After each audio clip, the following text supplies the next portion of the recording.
Hello everyone, हमारे YouTube channel current affairs connect पर आप सबका स्वागत है। आज की क्लास में हम 4, 5 और 6 जून का करंट अफेयर डिस्कस करेंगे। तो चलिए शुरू करते हैं आज की क्लास। पहला टॉपिक है योगांधर 2025।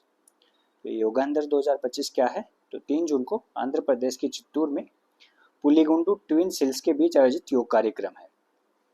ये पुलिगुंडू ट्विन सिल्स हैं, इनके पास ये आयोजित किया गया एक योग कार्यक्रम है। अंतर्राष्ट्रीय योग दिवस 2025 के लिए आंध्र प्रदेश में महीने भर चलने वाले कार्यक्रम की इससे शुरुआत हुई है, योगांधर 2025 से।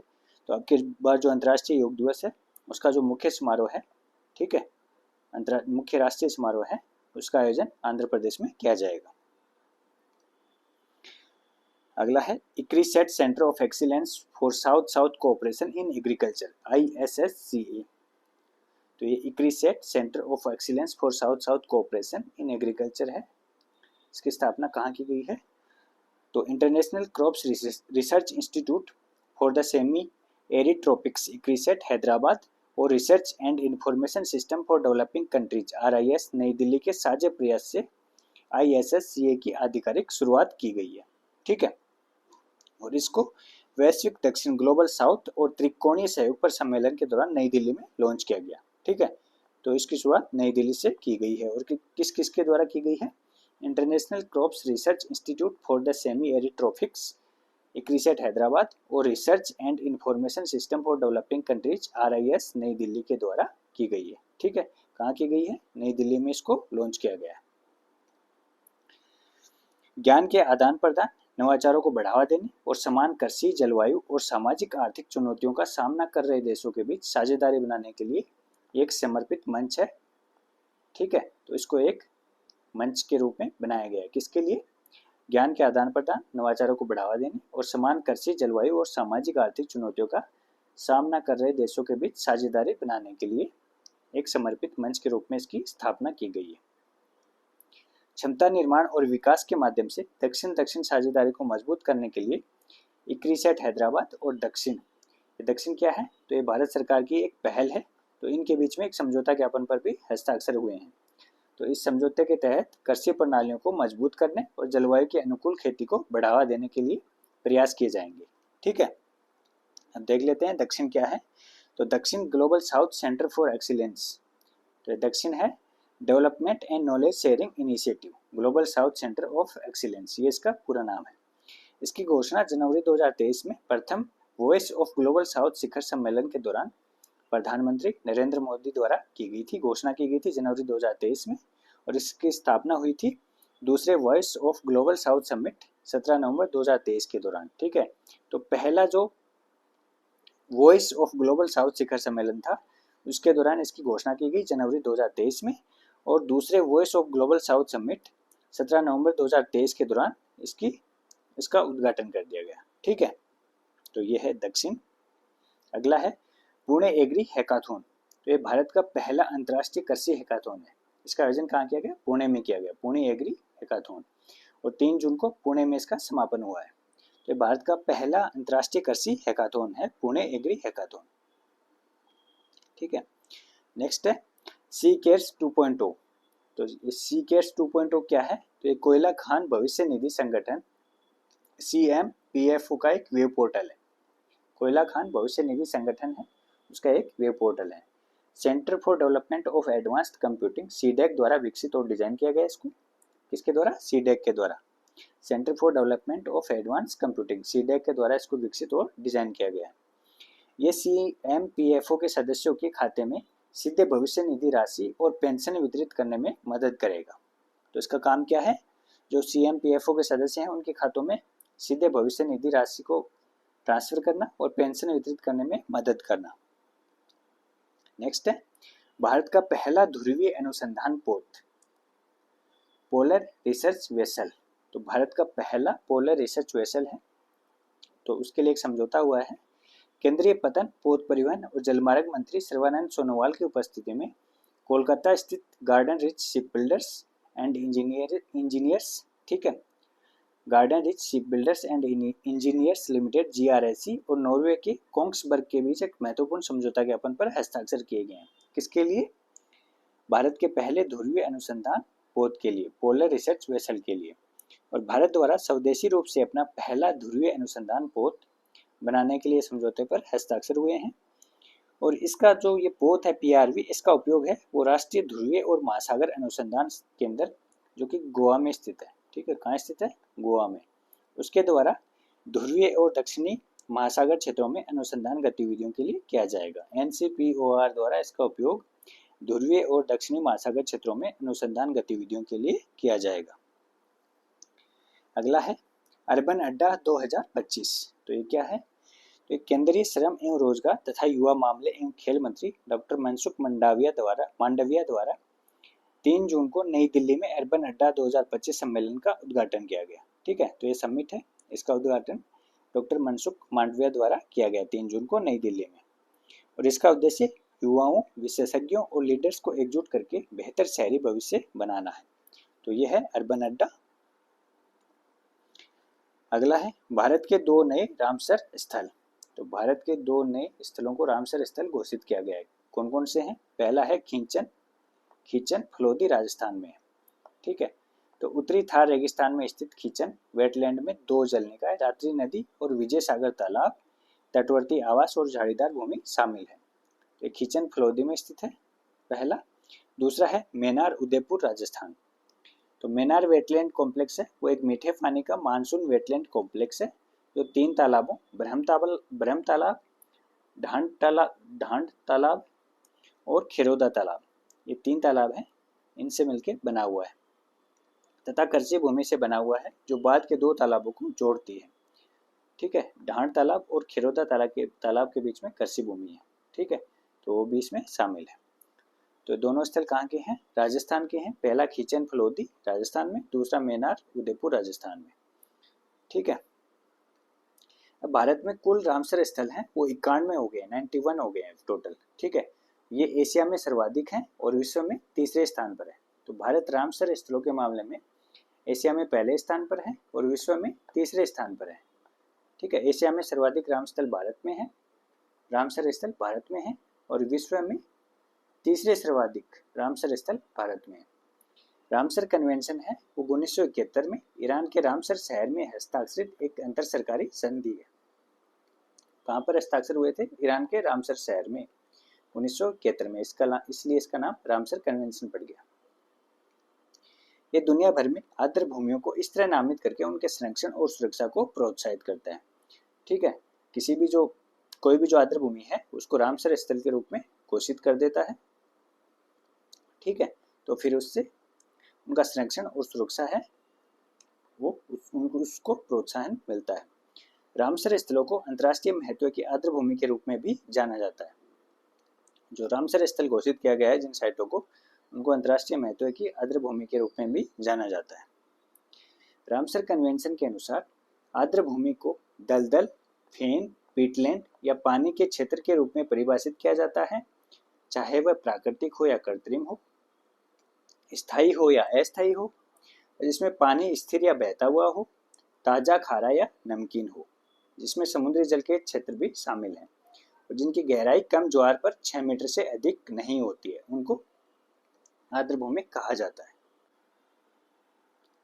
अगला है नेशनल एग्रो RE समिट 2025। तो नेशनल एग्रो RE समिट 2025 का आयोजन 4 जून को नई दिल्ली में किया गया। कहाँ किया गया? नई दिल्ली में। 4 जून को नई दिल्ली में इसका आयोजन हुआ नेशनल एग्रो RE समिट का। और इसके आयोजक हैं वो national solar energy federation of India, NSEFI, national solar energy federation of India है, उसके द्वारा इसका आयोजन किया गया। अगला है परमाणु विद्युत दीर्घा, राष्ट्र की सेवा में परमाणु। तो एक गैलरी है, कहाँ पर स्थापित किया गया इसको? तो राष्ट्रीय विज्ञान केंद्र नई दिल्ली में स्थित पुनर्निर्मित स्थायी गैलरी है। ठीक है, इसका अभी मॉडिफिकेशन हुआ है। तो राष्ट्रीय विज्ञान केंद्र नई दिल्ली में रिनोवेशन हुआ है, इसका मॉडिफिकेशन नहीं, रिनोवेशन हुआ है अभी इसका। राष्ट्रीय विज्ञान केंद्र नई दिल्ली में स्थित है। ठीक है, और ये पुनर्निर्मित स्थायी गैलरी है, इसको रिनोवेट किया गया। अभी 5 जून को इसका उद्घाटन किया गया। मूल रूप से 2016 में इसका उद्घाटन हुआ था और अभी रिनोवेशन के बाद में 5 जून को इसका उद्घाटन हुआ है। भारतीय परमाणु ऊर्जा निगम लिमिटेड द्वारा समर्थित इस पहल का उद्देश्य परमाणु ऊर्जा के रहस्य को उजागर करना और भारत के ऊर्जा परिदृश्य में इसकी महत्वपूर्ण भूमिका के बारे में लोगों को जानकारी देना है। तो जो परमाणु विद्युत दीर्घा है राष्ट्र की सेवा में परमाणु, ये कहाँ स्थित है? राष्ट्रीय विज्ञान केंद्र नई दिल्ली में। नेक्स्ट है tri services all women selling expedition. तो तीनों सेनाओं की महिला नौकायन अभियान टीम है वो 4 जून को सेशल्स की 1800 समुद्री मील की अंतर्राष्ट्रीय यात्रा पूरी करने के बाद स्वदेश लौट आई है। ठीक है, तो इस सेशल्स की यात्रा पर गई थी, तीनों सेनाओं के महिला नौकायन दल था इसमें। ठीक है, और 4 जून को सेशल्स की 1800 समुद्री मील की अंतर्राष्ट्रीय यात्रा को पूरा करके वापस लौट आई है।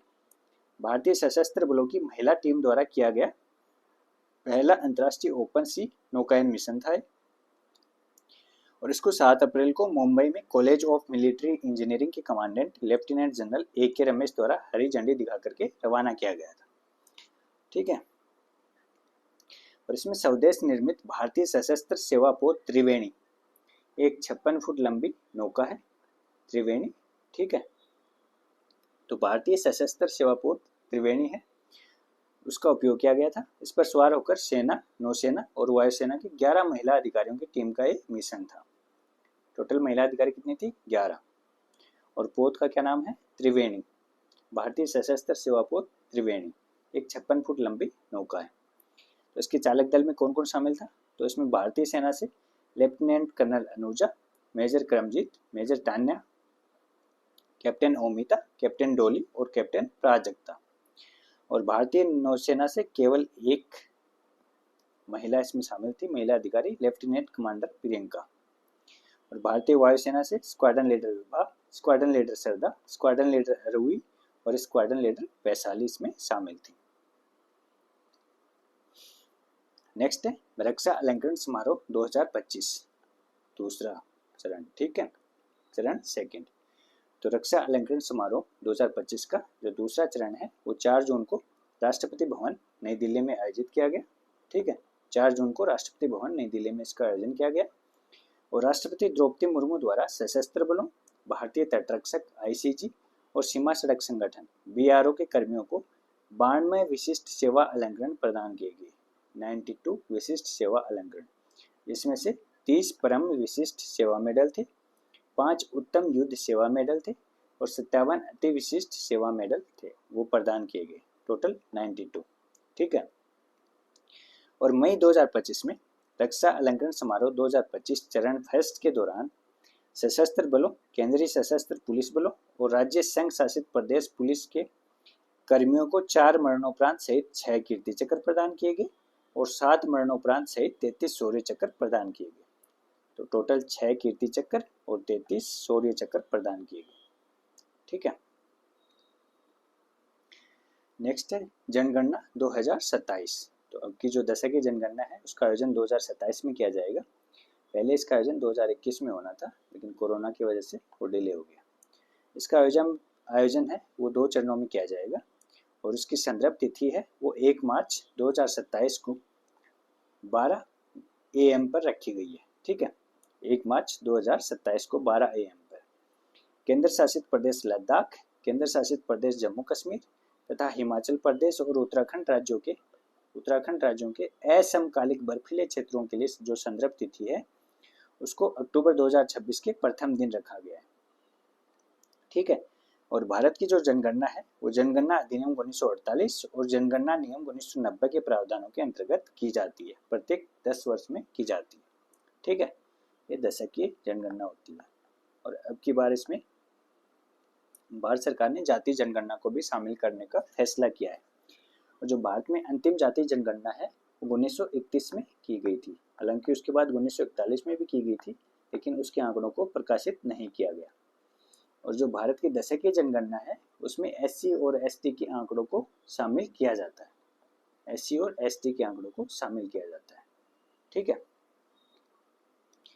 नेक्स्ट है विश्व पर्यावरण दिवस 2025। तो ये प्रतिवर्ष 5 जून को विश्व पर्यावरण दिवस मनाया जाता है और अब की बार इसकी थीम थी वो प्लास्टिक प्रदूषण को हराना, बीट प्लास्टिक पोल्यूशन रखी गई थी। ठीक है, थीम क्या थी? Beat plastic pollution.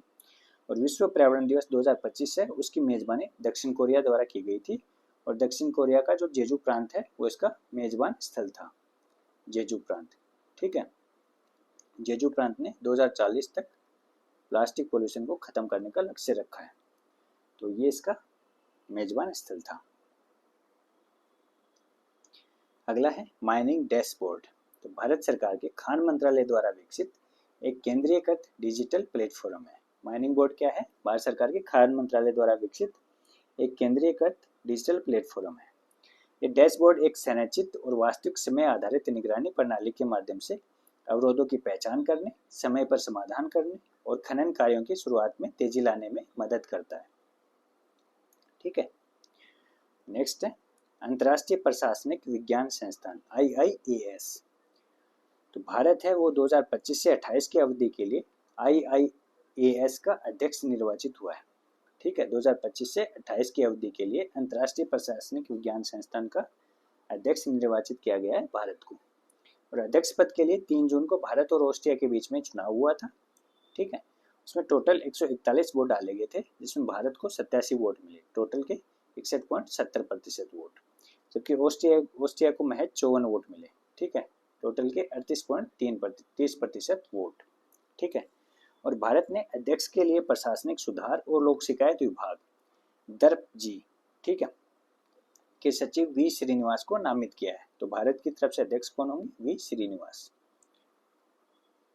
ठीक है, और अंतर्राष्ट्रीय प्रशासनिक विज्ञान संस्थान है, उसमें टोटल 31 सदस्य देश हैं, 20 नेशनल सेक्शंस हैं और 15 शैक्षणिक अनुसंधान केंद्रों का एक संघ है। 33 सदस्य देशों, 20 नेशनल सेक्शन और 15 शैक्षणिक अनुसंधान केंद्रों का एक संघ है, जो लोक प्रशासन पर वैज्ञानिक अनुसंधान के लिए संयुक्त रूप से सहयोग करता है।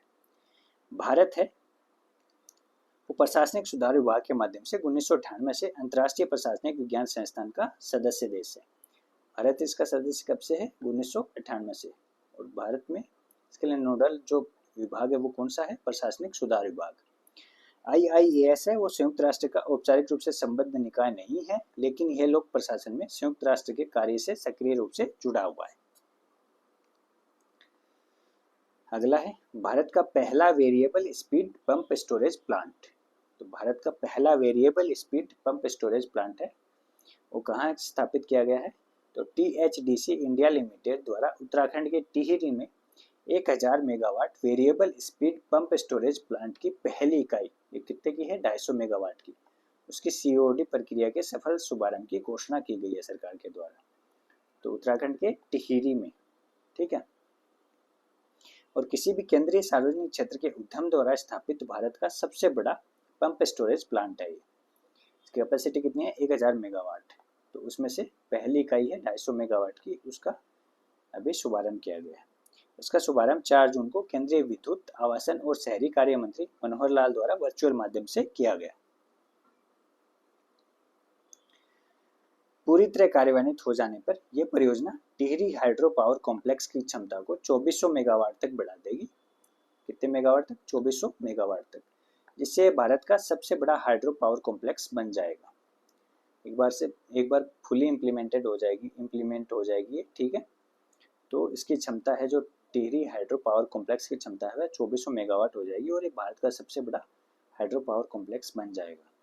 वेरिएबल स्पीड तकनीक सटीकता के साथ बिजली प्रवाह का प्रबंधन करने में मदद करती है। यह परियोजना ऑफ पीक अधिशेष ऊर्जा को पीकिंग पावर में बदलने, ग्रिड अनुकूलता बढ़ाने और 24 घंटे बिजली की उपलब्धता को सुनिश्चित करने में सहायक होगी। ठीक है, नेक्स्ट है 11वीं ब्रिक्स संचार मंत्रियों की बैठक है। तो ब्रिक्स के जितने भी मिनिस्टर्स की बैठक हो रही हैं, तो कहाँ किया जा रहा है इसका आयोजन? ब्राजील के ब्राजीलिया में। ब्राजील के ब्राजीलिया में क्यों किया जा रहा है? क्योंकि ब्रिक्स का जो अध्यक्ष है वो अभी ब्राजील है, तो इन सभी का आयोजन ब्राजील के ब्राजीलिया में किया जा रहा है। तो इसका जो ब्रिक्स संचार मंत्रियों की बैठक है, इसका आयोजन 3 जून को ब्राजील के ब्राजीलिया में किया गया और इसमें संचार और ग्रामीण विकास राज्य मंत्री डॉक्टर पेमासानी चंद्रशेखर द्वारा भारत का प्रतिनिधित्व किया गया। जो ब्रिक्स संचार मंत्रियों की 12वीं बैठक है, उसका आयोजन कहाँ किया जाएगा? तो उसका आयोजन 2026 में भारत में किया जाएगा। तो भारत में क्यों किया जाएगा? क्योंकि भारत 2026 में ब्रिक्स का अध्यक्ष होगा। ब्रिक्स की अध्यक्षता 2026 में भारत के पास रहेगी, इसलिए जो 12वीं बैठक है उसका आयोजन भारत में किया जाएगा। अगला है ली जे म्यांग। तो ली जे म्यांग है और डेमोक्रेटिक पार्टी के नेता हैं और ये दक्षिण कोरिया के नए राष्ट्रपति चुने गए हैं।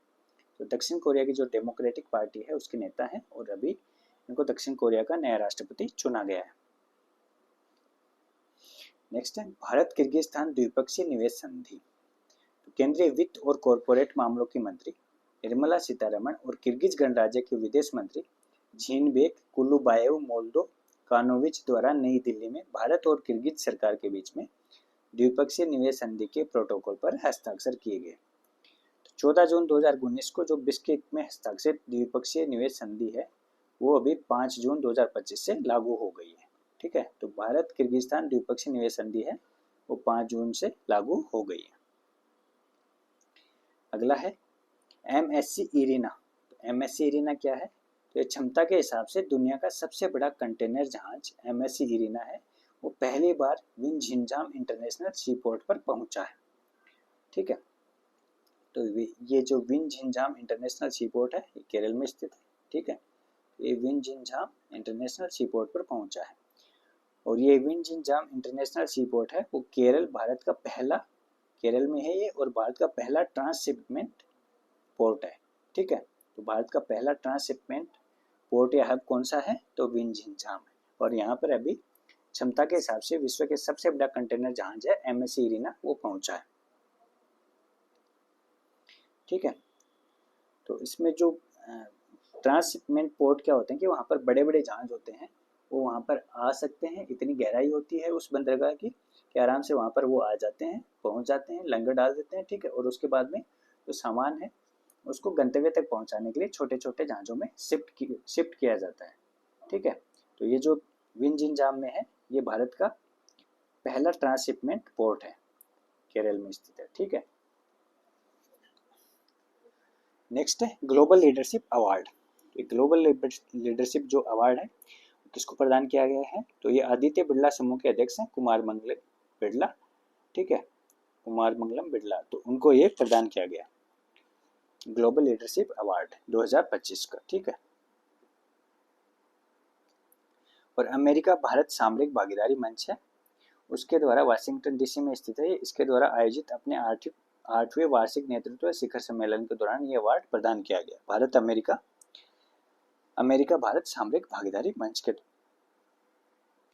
ठीक है, और IBM के चेयरमैन CEO और प्रेसिडेंट अरविंद कृष्णा और हिताची के कार्यकारी अध्यक्ष तोशियाकी हिगाशिहारा को भी ये पुरस्कार प्रदान किया गया है। तो किन किन को प्रदान किया गया हो? IBM के चेयरमैन CEO और प्रेसिडेंट अरविंद कृष्णा और हिताची के कार्यकारी अध्यक्ष तोशियाको हिगाशिहारा को भी ये पुरस्कार प्रदान किया गया है कुमार मंगलम बिरला के साथ साथ। नेक्स्ट है संयुक्त राष्ट्र सुरक्षा परिषद में 5 अस्थायी सदस्यों का निर्वाचन किया गया।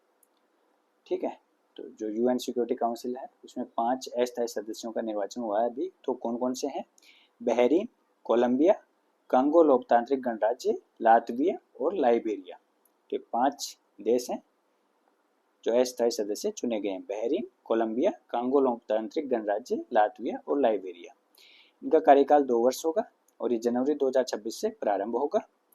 और अभी अल्जीरिया, गुयाना, दक्षिण कोरिया, सियरा लियोन और स्लोवेनिया का इन्होंने स्थान लिया है। ठीक है, किन की जगह चुने गए हैं? अल्जीरिया, गुयाना, दक्षिण कोरिया, सियरा लियोन और स्लोवेनिया की जगह चुने गए हैं। ठीक है, संयुक्त राष्ट्र सुरक्षा परिषद है उसमें टोटल 15 सदस्य होते हैं। उसमें से 5 स्थायी सदस्य हैं। कौन कौन से हैं? चीन, फ्रांस, रूस, यूनाइटेड किंगडम और संयुक्त राज्य अमेरिका। इनके पास वीटो शक्ति होती है, ये किसी भी प्रस्ताव पर वीटो कर सकते हैं। ठीक है, किसी भी प्रस्ताव को रोक सकते हैं। तो चीन, फ्रांस, रूस, यूनाइटेड किंगडम और संयुक्त राज्य अमेरिका ये 5 स्थायी सदस्य हैं और इसमें 10 गैर अस्थायी सदस्य चुने जाते हैं। तो जो अस्थायी सदस्य हैं उनका निर्वाचन है और संयुक्त राष्ट्र महासभा द्वारा 2 वर्षीय कार्यकाल के लिए किया जाता है। ठीक है, नेक्स्ट है चिनाब रेल पुल। प्रधानमंत्री नरेंद्र मोदी द्वारा 6 जून को चिनाब रेल पुल का उद्घाटन किया गया। ये जम्मू कश्मीर के रियासी जिले में बक्कल और कोरी के बीच चिनाब नदी पर बना आर्च ब्रिज है। कहाँ पर स्थित है? जम्मू कश्मीर के रियासी जिले में बक्कल और कोरी के बीच में चिनाब नदी पर बना आर्च पुल है। ये विश्व का सबसे ऊंचा सिंगल आर्च रेलवे ब्रिज है। ठीक है, विश्व का सबसे ऊंचा सिंगल आर्च रेलवे ब्रिज है। तो इसकी ऊंचाई है वो 362 मीटर या 1178 फीट है। और ये एफिल टावर है उससे भी 35 मीटर ऊंचा है। तो इसकी टोटल ऊंचाई है 362 मीटर या 1178 फीट। ठीक है, और ये विश्व का सबसे ऊंचा सिंगल आर्च रेलवे ब्रिज है। और ये फ्रांस का जो पेरिस का जो एफिल टावर है उससे भी 35 मीटर ऊंचा है। और इसकी लंबाई 1315 मीटर है। 1315 मीटर ये लंबा है। तो 266 किलोमीटर प्रति घंटे की तेज गति की हवा का सामना करने के लिए इसको डिजाइन किया गया। ठीक है, तो 266 किलोमीटर पर आवर की स्पीड से हवा चल रही हो तब तक इसका कुछ नहीं बिगड़ेगा। और इसकी जो उम्र है वो 120 साल है। 120 साल के लिए इसको बनाया गया है। ठीक है, इसकी उम्र निर्धारित की गई है। ये -10 से 40 डिग्री सेल्सियस तक के तापमान के लिए उपयुक्त स्ट्रक्चरल स्टील का इसमें इस्तेमाल किया गया है। ठीक है, तो -10 से +40 डिग्री सेंटीग्रेड तक के तापमान को ये सहन कर सकता है। जो स्ट्रक्चरल डिटेलिंग है उसके लिए सबसे अत्याधुनिक टेक्ला सॉफ्टवेयर का इसमें इस्तेमाल किया गया है। ठीक है, और उधमपुर श्रीनगर बारामूला रेलवे लिंक का हिस्सा है ये, जो कटरा से बनिहाल तक है। Udhampur Srinagar Baramulla railway link USBRL है, इसका हिस्सा है जो कि कटरा से बनिहाल तक है।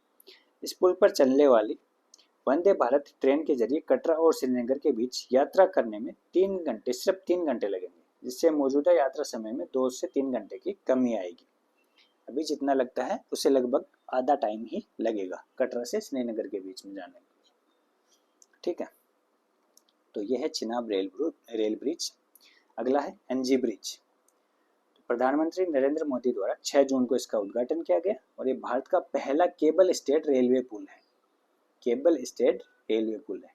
ठीक है, तो केबलों से बंधा हुआ, केबलों पर टिका हुआ भारत का पहला केबल स्टेड रेलवे पुल है। जम्मू कश्मीर में जम्मू शहर से लगभग 80 किलोमीटर दूर चिनाब के दक्षिण में गहरी अंजी नदी घाटी में स्थित है। ठीक है, ये नदी घाटी है, इसमें स्थित है अंजी पुल। ठीक है, और उधमपुर श्रीनगर बारामूला रेल लाइन के कटरा बनिहाल खंड को ये जोड़ता है। ठीक है, जो उधमपुर श्रीनगर बारामूला रेल लाइन है उसके कटरा बनिहाल खंड को ये जोड़ता है एनजी पुल। ठीक है, और ये नदी तल से 331 मीटर की ऊंचाई पर स्थित है और 725 मीटर की चौड़ाई में फैला हुआ है। ठीक है, तो इसकी ऊंचाई है 331 मीटर और चौड़ाई या लंबाई है इसकी 725 मीटर। ठीक है, और ये 96 हाई टेंसिल केबलों पर टिका हुआ है। टोटल 96 हाई टेंसिल केबल हैं, उन पर ये टिका हुआ है। इसके केंद्र में एक औंधा वाई आकार का स्तंभ है जो इसकी नींव से 193 मीटर ऊपर तक है। ठीक है, तो ये है अंजी ब्रिज। अगला देखते हैं Udhampur Srinagar Baramulla rail link USBRL। तो जम्मू और कश्मीर घाटी के बीच में ऑल वेदर बाधा रहित रेल कनेक्टिविटी इसके द्वारा सुनिश्चित हो गई है। उधमपुर श्रीनगर बारामूला रेल लिंक के थ्रू जम्मू और कश्मीर घाटी के बीच में ऑल वेदर बाधा रहित रेल कनेक्टिविटी स्थापित हो गई है। इसकी कुल लंबाई है वो 272 किलोमीटर है और इसकी परियोजना लागत है वो 43,780 करोड़ रुपए है। 119 किलोमीटर तक फैली 36 सुरंगें और घाटियों, चोटियों और पहाड़ी दर्रों को जोड़ने वाले 943 पुल वो इसमें शामिल है। ठीक है, तो 119 किलोमीटर तक फैली हुई 36 सुरंगें हैं। ठीक है, और घाटियों, चोटियों और पहाड़ी दर्रों को जोड़ने वाले 943 पुल भी इसमें शामिल हैं। 36 सुरंगें, 943 पुल। वंदे भारत एक्सप्रेस ट्रेन का संचालन इससे किया जाएगा। ठीक है, अगला है T50 सुरंग। तो ये भारत की सबसे लंबी परिवहन सुरंग है। उधमपुर श्रीनगर बारामूला रेल लिंक परियोजना के तहत बनाई गई सबसे लंबी सुरंग भी है और ये भारत की सबसे लंबी परिवहन सुरंग भी है। तो जम्मू कश्मीर में खारी और सोमबर को जोड़ने वाली 12.77 किलोमीटर लंबी सुरंग है। जम्मू कश्मीर में खारी और सोमबर हैं तो उनको जोड़ने वाली 12.77 किलोमीटर लंबी सुरंग है। न्यू ऑस्ट्रियन टनलिंग विधि का इसमें उपयोग करके इसको बनाया गया है। न्यू ऑस्ट्रियन टनलिंग विधि का उपयोग करके निर्मित। ठीक है, और जो जम्मू कश्मीर है उसने अपने रेलवे ट्रैक का 100% विद्युतीकरण हासिल कर लिया है। नेक्स्ट है कांजीरंगा राष्ट्रीय उद्यान। तो असम कैबिनेट ने कांजीरंगा राष्ट्रीय उद्यान के विस्तार को मंजूरी प्रदान कर दी है। कहाँ स्थित है कांजीरंगा? असम में स्थित है। इसके क्षेत्रफल में 47,306.33 हेक्टेयर की वृद्धि हो जाएगी। तो ये इसका छठा विस्तार है। ठीक है, 5 बार पहले भी इसका विस्तार किया जा चुका है और ये इसका छठा विस्तार है। और जो कांजीरंगा राष्ट्रीय उद्यान है वो लुप्त प्राय एक सींग वाले गैंडों की सबसे बड़ी आबादी को आश्रय देने के लिए विश्व प्रसिद्ध है। इसमें एक सींग वाले गैंडे पाए जाते हैं। ठीक है, वर्तमान में उनकी अनुमानित संख्या है वो 2613 है। अगला है आयुष निवेश सारथी पोर्टल। 29 मई को वाणिज्य भवन नई दिल्ली में आयोजित आयुष हितधारक उद्योग संपर्क बैठक के दौरान इसको लॉन्च किया गया था, आयुष निवेश सारथी पोर्टल को। ये एक समर्पित निवेशक केंद्रित डिजिटल प्लेटफॉर्म है और भारत सरकार के आयुष मंत्रालय द्वारा इन्वेस्ट इंडिया के सहयोग से इसको विकसित किया गया है। किसके द्वारा? आयुष मंत्रालय द्वारा इन्वेस्ट इंडिया के सहयोग से इसका विकास किया गया है। एक निवेशक केंद्रित डिजिटल प्लेटफॉर्म है। अगला है इंडेक्स कार्ड। तो निर्वाचन आयोग द्वारा चुनाव संपन्न होने के बाद इंडेक्स कार्ड और विभिन्न सांख्यिकीय रिपोर्ट तैयार करने के लिए सुव्यवस्थित और प्रौद्योगिकी संचालित प्रणाली का विकास किया गया। भारत निर्वाचन आयोग है, उसके द्वारा इंडेक्स कार्ड तैयार करने के लिए एक सुव्यवस्थित और प्रौद्योगिकी संचालित प्रणाली का विकास किया गया है। तो जो इंडेक्स कार्ड है वो एक गैर सांविधिक चुनाव पश्चात सांख्यिकी रिपोर्टिंग प्रारूप है, जिसे निर्वाचन आयोग ने शोधकर्ताओं, शिक्षाविदों, नीति निर्माताओं, पत्रकारों और आम जनता सहित सभी हितधारकों के लिए निर्वाचन क्षेत्र स्तर पर चुनाव संबंधी डेटा पाने को बढ़ावा देने के लिए एक स्वप्रेरणा पहल के रूप में विकसित किया गया। चुनाव के बाद में जो भी डेटा होंगे, ठीक है, वो इंडेक्स कार्ड के थ्रू मिल जाएंगे। इसके लिए इसका विकास किया गया है। लोकसभा चुनाव के लिए लगभग 35 और राज्यसभा चुनाव के लिए 13 सांख्यिकीय रिपोर्ट तैयार करने का आधार होगा इंडेक्स कार्ड। ठीक है, तो इसके द्वारा इसके जो डेटा है उनका उपयोग करके लोकसभा चुनाव के लिए लगभग 45 रिपोर्ट तैयार की जाएंगी और विधानसभा चुनाव के लिए 14 सांख्यिकीय रिपोर्ट तैयार की जाएंगी। इन रिपोर्टों में राज्य, पीसी, पार्लियामेंट्री कॉन्स्टिट्यूएंसी और एसी असेंबली कॉन्स्टिट्यूएंसी वार मतदाता विवरण, मतदान केंद्रों की संख्या, राज्य और निर्वाचन क्षेत्र वार मतदाता मतदान, महिला मतदाताओं की भागीदारी, राष्ट्रीय राज्य दलों और पंजीकृत गैर मान्यता प्राप्त राजनीतिक दलों का प्रदर्शन, विजयी उम्मीदवारों का विश्लेषण, निर्वाचन क्षेत्रवार विस्तृत नतीजे और आंकड़ों के संक्षिप्त विवरण शामिल हैं। ठीक है, तो चुनाव से रिलेटेड जितने भी आंकड़े होंगे वो इस पर मिल जाएंगे इंडेक्स कार्ड पर। ठीक है, नेक्स्ट है वेस्ट पिकर एन्यूमरेशन ऐप। तो क्या है वेस्ट पिकर एन्यूमरेशन ऐप? तो नमस्ते योजना के तहत कचरा बीनने वालों की प्रोफाइलिंग हेतु एक राष्ट्रव्यापी डिजिटल एप्लीकेशन है वेस्ट पिकर एन्यूमरेशन ऐप। नमस्ते योजना है, उसके तहत कचरा बीनने वालों की प्रोफाइलिंग हेतु एक राष्ट्रव्यापी डिजिटल एप्लीकेशन है। 5 जून को विश्व पर्यावरण दिवस 2025 के अवसर पर सामाजिक न्याय एवं अधिकारिता मंत्रालय द्वारा नई दिल्ली में इसको लॉन्च किया गया है। ठीक है, विश्व पर्यावरण दिवस के अवसर पर जो नमस्ते योजना है उसके बारे में देख लेते हैं। तो इसका फुल फॉर्म है national action for mechanised sanitation ecosystem. नमस्ते, national action for mechanised sanitation ecosystem है, ये इसकी फुल फॉर्म है। ठीक है, national action for mechanised sanitation ecosystem, और ये केंद्रीय क्षेत्र की योजना है। ठीक है, तो सामाजिक न्याय एवं अधिकारिता मंत्रालय तथा आवासन और शहरी कार्य मंत्रालय द्वारा संयुक्त रूप से इसको क्रियान्वित किया जा रहा है। किस किसके द्वारा? सामाजिक न्याय एवं अधिकारिता मंत्रालय और आवासन और शहरी कार्य मंत्रालय द्वारा संयुक्त रूप से इसका क्रियान्वयन किया जा रहा है। और जून 2024 से कचरा बीनने वालों को भी नमस्ते योजना में शामिल कर लिया गया। कब से? जून 2024 से। तो उसके बाद में जो विस्तारित नमस्ते योजना है उसका लक्ष्य क्या है? तो पहला है कचरा बीनने वालों को पेशेवर फोटो पहचान पत्र जारी करना, जो भी कचरा बीनते हैं उसको एक ID कार्ड जारी करना। दूसरा है आयुष्मान भारत के तहत स्वास्थ्य बीमा प्रदान करना। तीसरा है PPE किट, कौशल विकास और पूंजीगत सब्सिडी सुलभ कराना। 750 सूखा कचरा संग्रह केंद्रों का प्रबंधन करने हेतु कचरा बीनने वालों के समूह को मजबूत करना। तो 750 सूखा कचरा संग्रह केंद्र स्थापित किए जाएंगे, तो उसके मैनेजमेंट के लिए जो कचरा बीनने वाले हैं उनको एम्पावर करना। ठीक है, उनका जो समूह बना के वो इसका संचालन करेंगे तो उसको एम्पावर करना। नेक्स्ट है एनवी स्टेटस इंडिया 2025 पर्यावरण सांख्यिकी। तो इस रिपोर्ट को कौन जारी करता है? तो राष्ट्रीय सांख्यिकी कार्यालय NSO इसको जारी करता है और ये इसका 8वां संस्करण है। कौन सा संस्करण है? 8वां संस्करण है। इसको मुख्य बिंदु देख लेते हैं। तो औसत वार्षिक तापमान है वो 2001 में 25.05 डिग्री सेंटीग्रेड से बढ़कर 2024 में 25.74 डिग्री सेंटीग्रेड हो गया है। ठीक है, तो जो औसत तापमान है उसमें वृद्धि हुई है। और जो वार्षिक वर्षा डेटा है उसमें 2001 से 24 तक की अवधि में मानसून पैटर्न से प्रभावित होकर साल दर साल महत्वपूर्ण परिवर्तनशीलता देखी गई है। यद्यपि कुल वार्षिक वर्षा में कोई स्पष्ट दीर्घकालिक वृद्धि या कमी का रुझान नहीं है।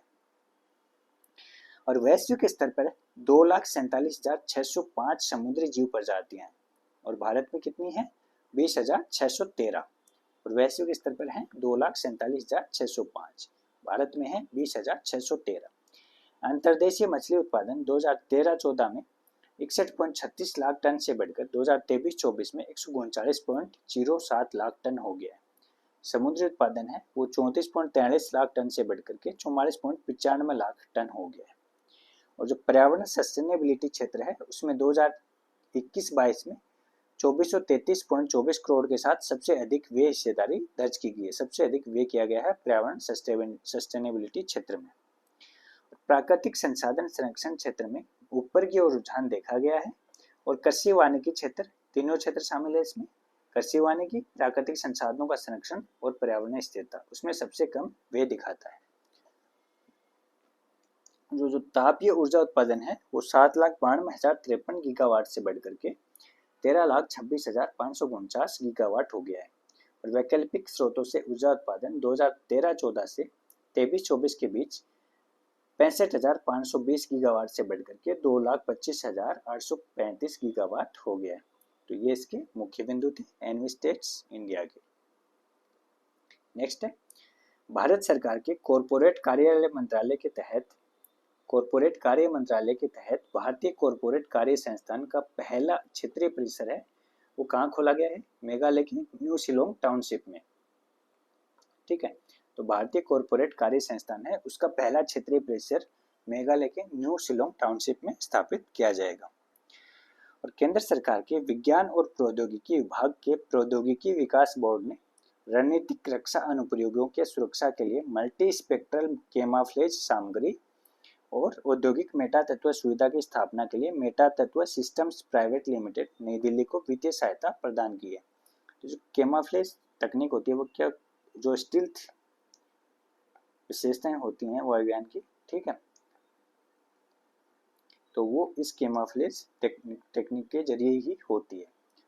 तो उसके ऊपर ऐसा, इसके अंतर्गत ऐसा लेप किया जाता है जिससे वो दिखाई नहीं देता किसी को। ठीक है, तो इसके लिए मेटा तत्व सिस्टम्स प्राइवेट लिमिटेड नई दिल्ली को वित्तीय सहायता प्रदान की जाएगी प्रौद्योगिकी विकास बोर्ड के द्वारा।